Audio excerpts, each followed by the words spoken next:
আজকে আমাদের ছোটোখাটো স্বপ্নের ফ্ল্যাটের ছাদ ঢালাইয়ের কাজ ছিল। সেখানে একটি ছোটোখাটো অনুষ্ঠানেরও আয়োজন ছিল।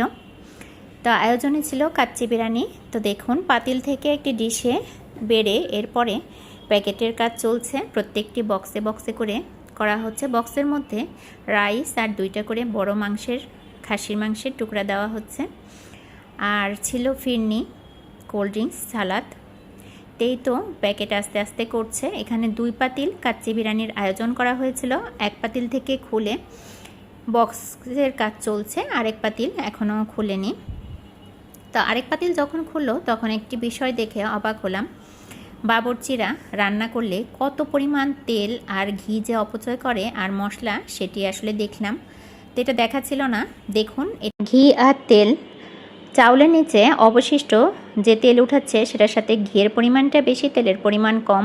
প্রায় আধা বালতির মতো তারা চামচ দিয়ে উঠিয়ে নিচ্ছে। তো আসলেই তারা অতিরিক্ত অপচয় করে। এই কারণে হয়তো বাইরের খাবারে অনেকে পেটের সমস্যা করে। তো যাই হোক, আমাদের বাবুর্চিরা সেই অবশিষ্ট তেলগুলো আলাদা করে নিচ্ছে। তো কাচ্চি বিরিয়ানিটা অনেক মজা ছিল। কার কার পছন্দ কাচ্চি বিরিয়ানি কমেন্টে অবশ্যই জানাবেন। আর আমার ভিডিওটি যদি আপনাদের কাছে এতটুকু ভালো লাগে, লাইক কমেন্ট শেয়ার করবেন। আল্লাহ হাফেজ, আসসালামু আলাইকুম।